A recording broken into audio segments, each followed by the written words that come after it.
So now we're going to go to Africa, and which is also very cool. And so we have Antonio Bartel, and I do not know exactly now the colleague's name, unfortunately, which one of the colleagues it is now. But you're talking about the Doppler project, inspiring a new generation in STEM, and we're happy to have your presentation. It's a short paper presentation, so you have like 8 to 10 minutes, and yeah, we're looking forward to it. Hi, good morning. I don't know if you can see our presentation. Yeah, it comes up right now. We are sharing the screen. Perfect. Okay, so my name is Suraya, and I will be presenting on behalf of my colleagues from Doppler Project. Our presentation is called Doppler Project, Inspiring a New Generation in STEM, and Doppler stands for Development of Follow-up Knowledge in Radio Astronomy. Oswela is an NGO based in Mozambique, and we work in development through training in science. Oswela means knowledge in one of the 23 local languages here in Mozambique. Here you have an overview of our reality.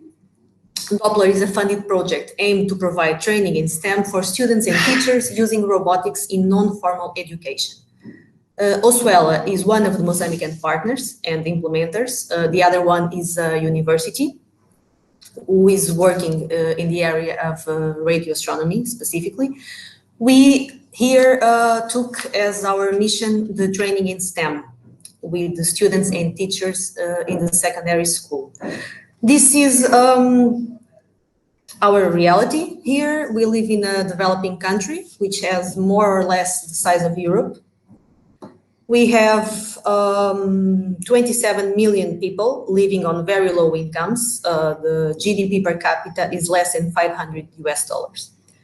We have a huge education system with 8 million students, but only 700,000 students are in secondary school and only 100,000 in university. So the primary school, it's the big slice of this, but then students don't proceed to the upper levels.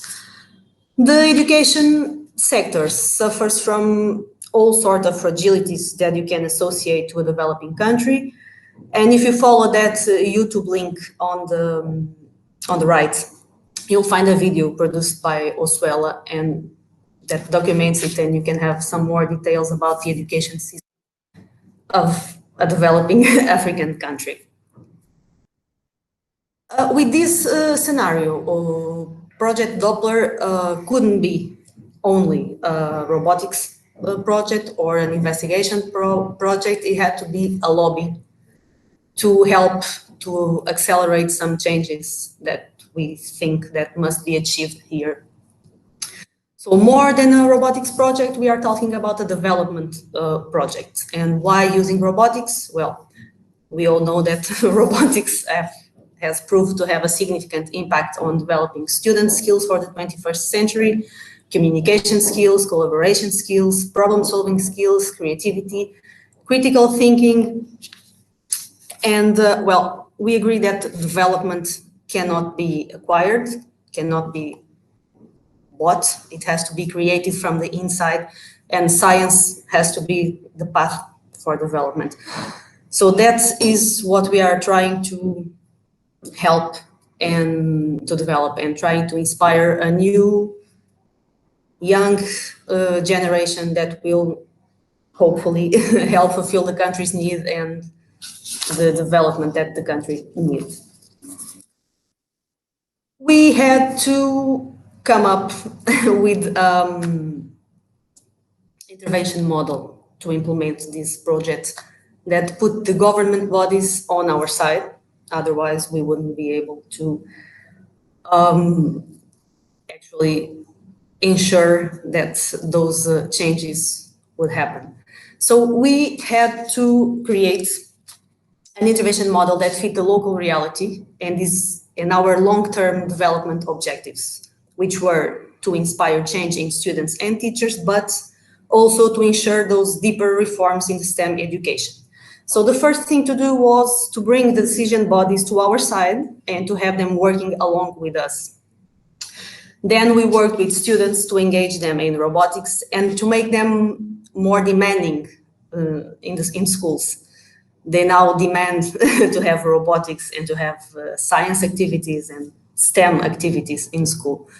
At the same time, we work with teachers because teacher training is very weak and, well, it's not practical, it's mainly theoretical, so are classes. So we have to do a work on that area as well to ensure that teachers are trained and supported so they feel comfortable to, well, try some new strategies in class and outside classes. So we came up with a set of activities that merge robotics with science subjects. And well, we don't have a STEM culture here in Mozambique. Science is not valued, well, generally speaking, obviously. Science is not valued, so robotics and science and STEM has to work together because we cannot develop robotics without developing STEM. So contents work together, and students and teachers can also bring their own challenges into this workshop, into these training sessions. And it's very interesting because usually those challenges have to do with daily problems they face.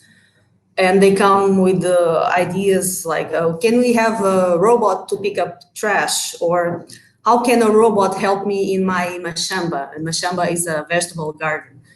Or can I make a robot that follows me to school or that carries my backpack?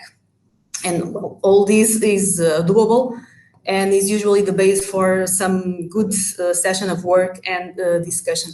And this discussion and this way of putting students and teachers working together, discovering, solving problems is already a very new approach to the teaching and learning process here, because everything tends to be very formal here. The position of the teacher, it's above the students. They don't discuss, they don't try to find solutions together. So this is already an improvement to the way the students and teachers relate.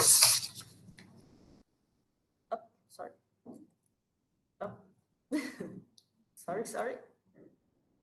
Yes. Yeah. So yes, at the end of the day, our objective is to make robotics the entrance door that brings students back to STEM. Because here in Mozambique, we have only 20% of all students in university enrolled in STEM courses. And from those, only 2% are girls. I understand this is common to some other countries, the lack of girls in STEM areas. So in our activities, we try to have a large number of female students and teachers, which is not always easy, like many other countries. We are still fighting the usual stereotypes that have them believing that STEM is for boys only. So we are all fighting that same war. So to conclude, well, our schools in Mozambique are not prepared to provide their students with proper STEM training, neither through robotics.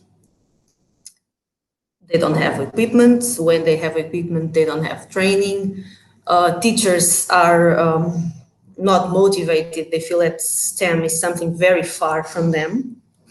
So this is a daily work to have them engaged and believing that they can do it and have they trained to feel comfortable enough to take this as their mission as well. Because, well, curriculums are actually changing, and these teachers will have to be the leaders of this change. As the project grows, we believe that we are inspiring actually a new generation because we are seeing the results already.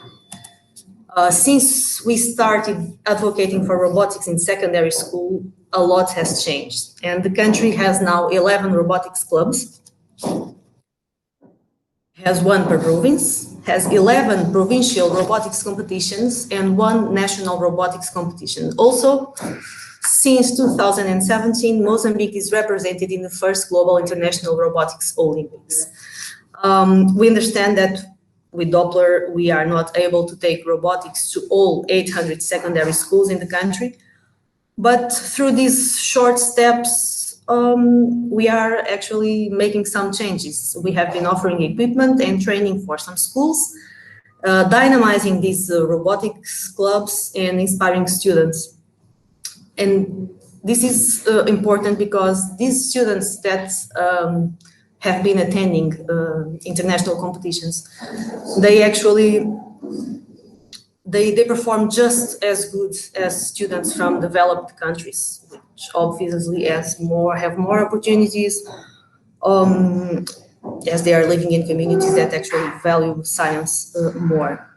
So this is very important for them. It's a big sense of achievement and shows that we don't have a problem of capacity. Our students don't have a problem of capacity. They have a problem of opportunities. So that's what we are trying to solve here, to bring them some more opportunities so they can develop their capacities. Thank you for your attention. We are here for your questions. Thank you very much for this presentation.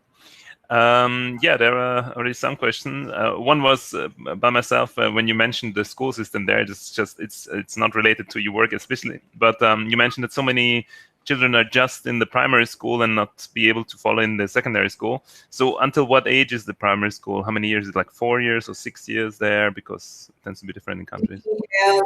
We have the system is divided in 4 blocks of 3 years. Okay.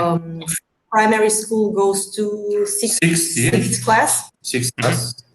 And then you have first grade of secondary school, which is 7th, 8th, and 9th. And then you have the second grade of secondary school, 10th, 11th, and 12th. Grade. Right. Okay. So 6 years. Right.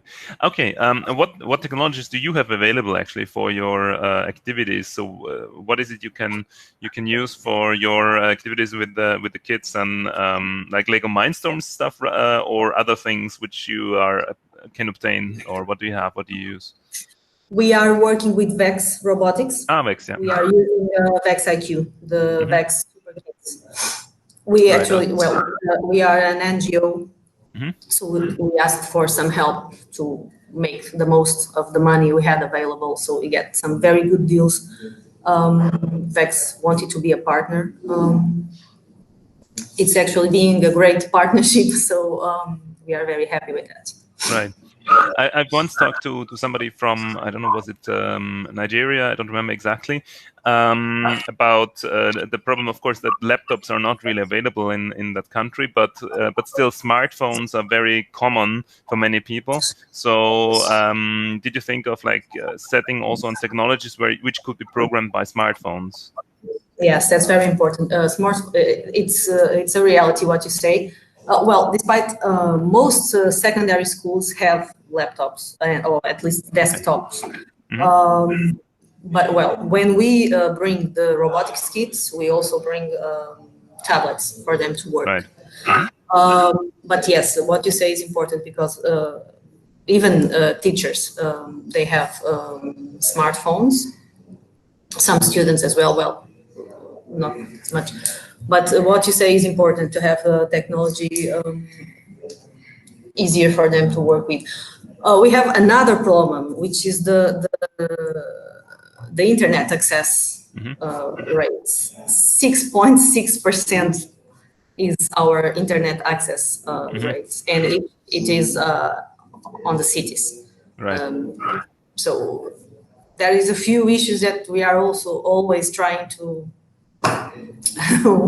walk around, but in general, it's great to see the achievements and well things moving forward. Okay, that's great. Last question by Martin: are you connected or networked with other similar activities in Africa, or is there an exchange with other activities in Africa? We are not. We are working with some institutions in Portugal.